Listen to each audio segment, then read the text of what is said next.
Hey everyone! How's it going? So, today I want to talk about a movie that's honestly a masterpiece and is considered one of the best war films ever made. It's won tons of awards for its incredible story, timeline, and emotional depth. I swear, if you watch it, even 10 minutes in, you won't be able to stop yourself from getting emotional. It really shows how war has ruined so many lives. But if we focus on just one person, think about what they went through. Honestly, I believe that there's a really deep emotional connection among Indians. When someone from our group is far away, it hits hard because I haven't seen that kind of love in people from outside. But when I watched this movie, it clicked for me that no matter who you are or where you live, human emotions are just as strong everywhere.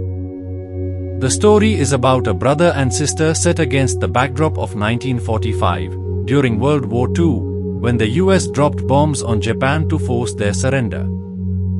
The whole timeline of the story revolves around that. Here's a colloquial and authentic English translation of your text. In 1967, a biography was made, and this is a version of it.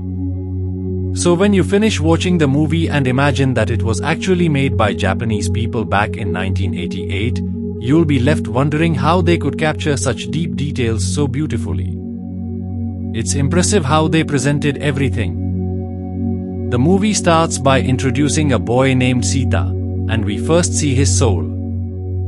He's just standing there at a train station, looking at himself. Sure. Here's a colloquial translation of the text you provided. He was talking about himself, saying that on that date, he felt like he had died and couldn't stay alive. There's a whole story behind how everything happened to him. The scene shifts to the present, where this guy is in really bad shape. He looks totally dead inside. He just sits down by this pole and falls asleep. Later that night, a street cleaner comes by and notices him along with other hungry people who are just starving. The cleaner starts picking up the stuff lying around them, including things near this guy. Here's a colloquial and authentic English translation of your text. Nearby, he finds a box that won't open. Because of that, the guy goes outside and throws the box away. As soon as he does, some white pieces spill out of it, and suddenly, fireflies start filling the whole area. A little girl comes out and starts running, wondering why that boy fell like that. Just then, the same boy who was telling his story comes up behind her, takes her along with him, and gives her a box. This box was filled with fruit drops, kind of like the chocolate and candies you find in India. Sure. Here's a colloquial and authentic translation of the text. Anyway, this was the same box, and he leaves his little sister sitting inside the train. That's where the story really starts. The scene takes us back to 1945, during World War II, when a lot of bombs were falling on this family because of the war. Sirens were blaring all the time, creating an emergency situation where everyone had to rush to their shelters. We see a girl named Sita with her little sister, Setsuko. Their mom was packing up all their stuff as they made their way to the shelter, talking to each other along the way. Sure. Here's a colloquial and authentic English translation of the text. Look, if we get separated, we'll meet up right inside the shelter. Sia was trying to get away, fully wrapping up his sister and tying her up so she wouldn't fall over. Just before they leave, Sia mentions that her doll fell. In Japanese, they call a doll geijin ning. Her brother quickly picks up the doll and takes his sister away. But before they go, he had done something really important. He buried some snacks behind their house just in case they needed them later.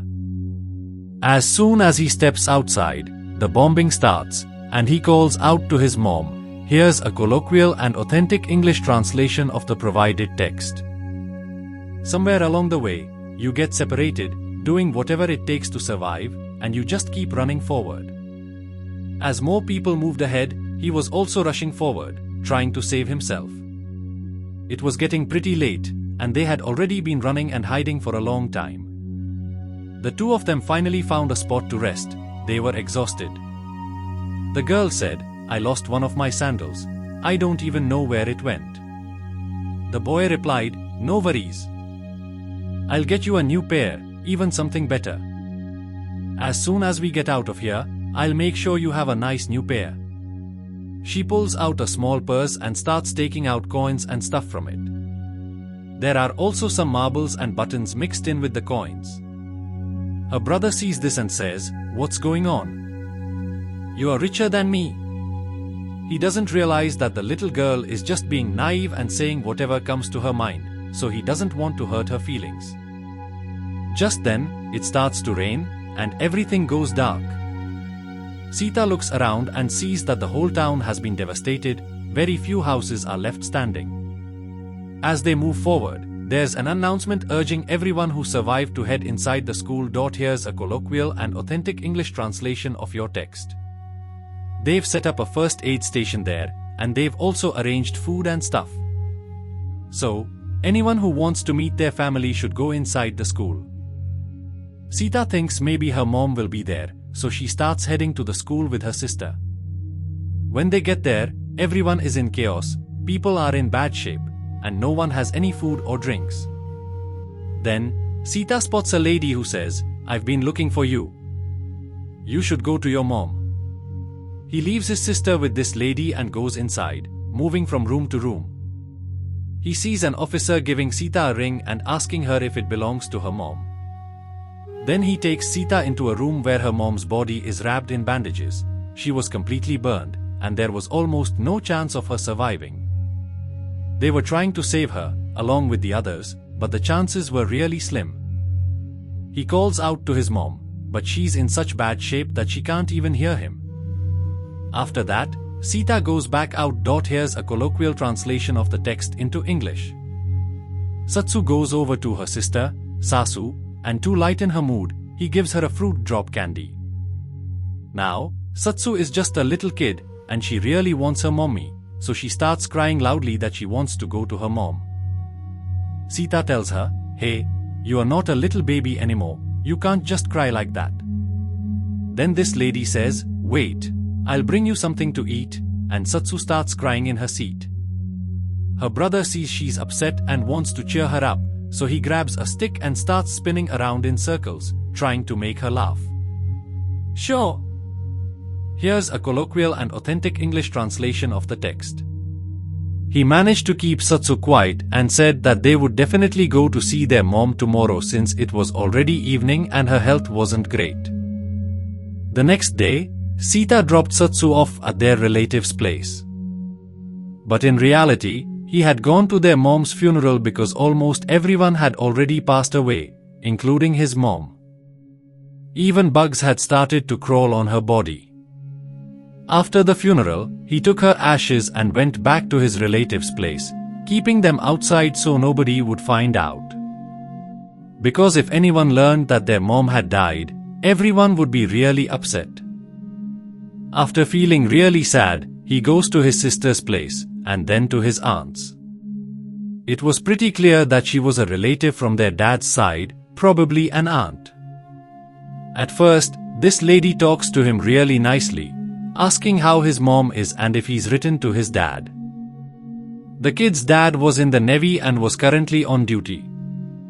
So, Sita says, "Yeah, we wrote to him a long time ago asking him to come and get us, but we still haven't heard back."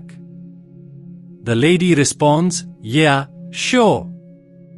Here's a colloquial and authentic English translation of the text you provided. "I had also written letters to your dad, but I still haven't gotten a reply." Little Sita starts crying again and asks when I'm going to take her to meet mom. Sita says we'll definitely go tomorrow to meet mom, but how can he tell her that mom isn't even alive? The next day, he heads back home and gathers all the stuff he had hidden into a trolley to take with him. There's water there where he washes his face and freshens up. And just as he's getting ready, when he sees the drop box, he gets super excited thinking about how happy his sister will be when she sees it. Just imagine how thrilled she'll be with all the stuff inside. And whenever their aunt checks it out, she's happy too, thinking, wow, look at all this cool stuff we got without even trying. But she can't help but tease him, saying something like, we could spend so many days just going through all this. Plus, she keeps reminding him to write letters to his dad. When she asks about his mom, he tells her that his mom passed away 2 days ago. But he can't bring himself to tell her that, since she's just a little kid. Here's a colloquial translation of the text you provided. She won't be able to handle the pain, and because of that, in a few days, he'll tell his sister that their mom has passed away. He takes his sister to shower and stuff at night so she can relax a bit. At the same time, he feeds Setsu the fruit drops he brought, which makes her super happy. She starts dancing everywhere because she loves those fruit drops so much. She also spots some fireflies, which makes her really happy.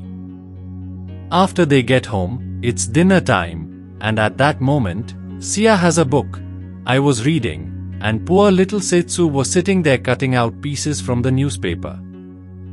Then this lady comes over and asks her if she has anywhere to go, or if she has school or something, or if she's working anywhere. Setsu replies that, yes, she used to have school, but it's completely ruined now, and the factory where she used to work has also shut down. She says that once the situation gets better in a few days, she plans to leave. When it gets to dinner time, that's when partial tea started being served, and both of these kids were only given soup. Here's a colloquial and authentic English translation of the text you provided. So, basically, it's just that thin soup made from rice. The lady's husband and daughter were given nice noodles and rice and all that. Now, at any moment, emergency alarms would go off so people could rush into the shelter whenever the bombing started. The next day, Sita takes her sister out for a walk to keep her happy. They head to the beach, and Sita tells Setsu, come on, hurry up. She looks at her sister's bag and sees that it's packed with a lot of rations. Sure. Here's a more colloquial and authentic translation of the text you provided.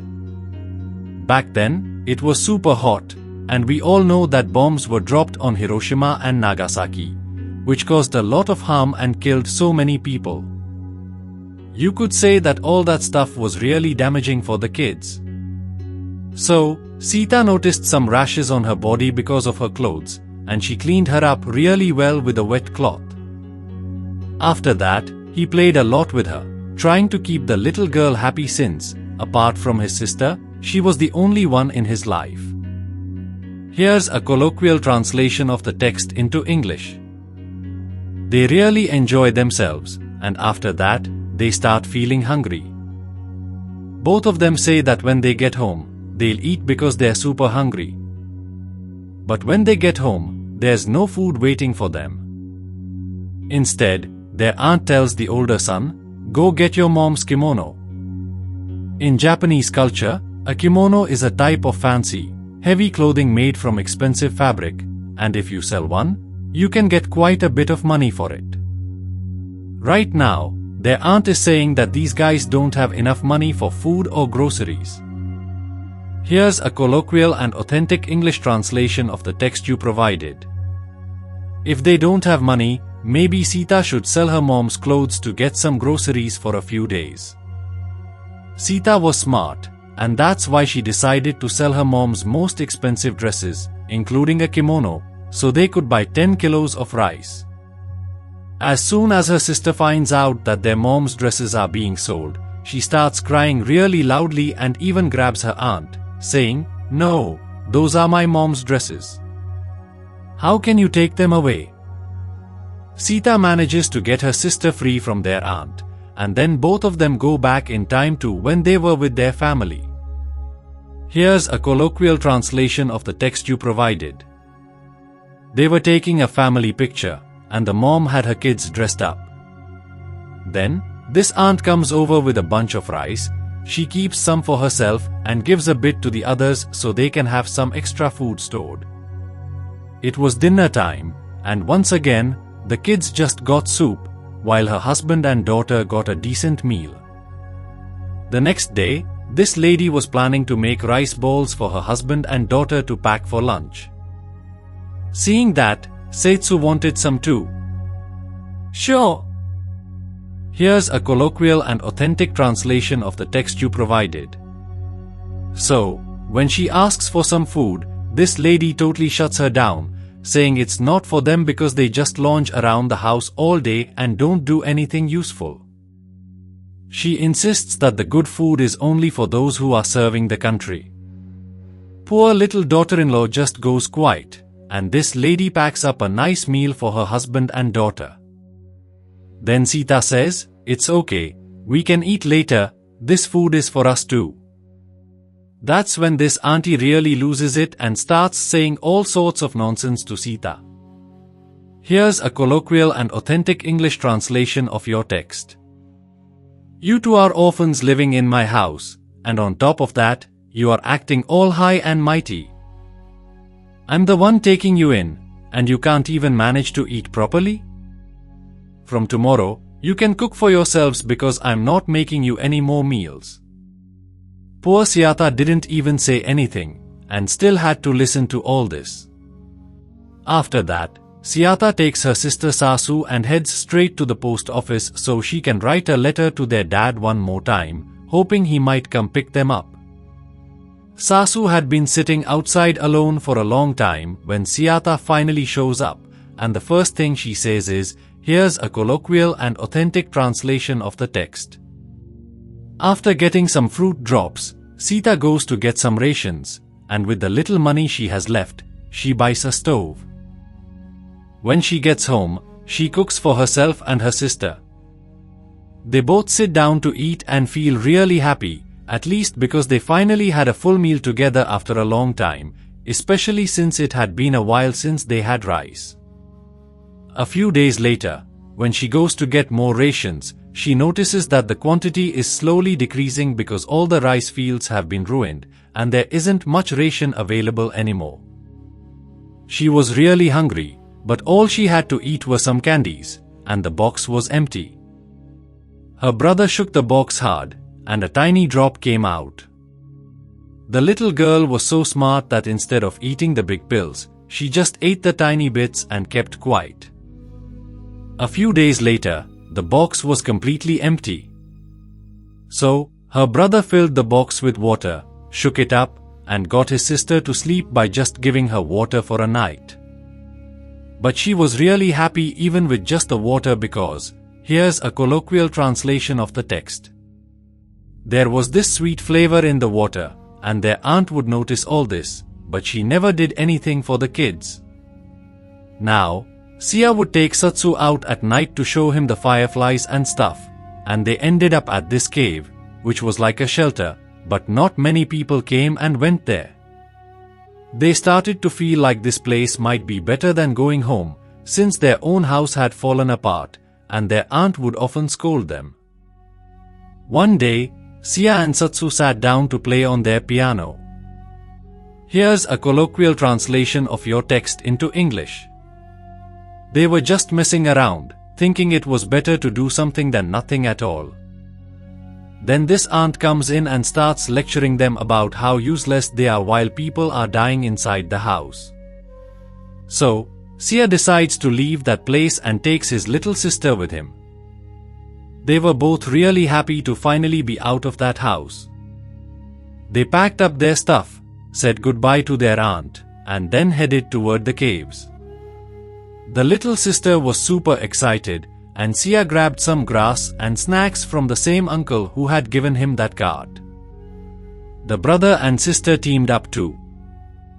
We go to the caves, light some fires, chop up our veggies, and cook up a nice meal. Everyone was really happy. One night, while Sia was washing the dishes, his sister got scared and said it was way too dark inside. she couldn't handle it and needed to go to the bathroom. So, Sia took her into the woods to find a spot. After that, since she was still feeling scared, he brought back a bunch of fireflies.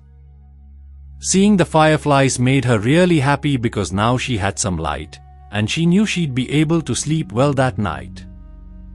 Just then, her brother opened a bucket. Here's a colloquial and authentic English translation of your text. Seth was in a place filled with fireflies, and there were so many of them that they lit up the whole area like a lantern. He was telling his little sister Setsu a story about the first time he saw his dad's ship, which was a beautiful cruise. It looked like it was sparkling everywhere, and there were people singing, dancing, and even firing swords and guns. Seth was really into the story, but then he realized that his little sister had fallen asleep. So, he gently picked her up and went to sleep himself. The next morning, when Seth woke up, he saw that Setsu was still surrounded by all those, sure. Here's a colloquial and authentic translation of the text. She was gathering all the fireflies and putting them in a grave when Siata asked her what she was doing. Setsu explained that these little guys have died, right? So they need a grave too. We can't just leave them like that. Just like our mom is resting peacefully in a grave, these guys deserve one too. When Siata hears this, he finds out that his sister already knew their mom had passed away. Poor Siata starts crying and asks her how she knew. Setsu tells him, I've known about it for a long time. Sure. Here's a colloquial and authentic translation of the provided text. Auntie had already told me, but that girl still didn't cry. She showed a lot of courage. Seeing this, even Sita had given up on her tears and was crying loudly with her sister. The scene shifts directly to their mom, where her ashes and things were kept. One day, a bunch of little troublemakers breaks in and totally wrecks the place.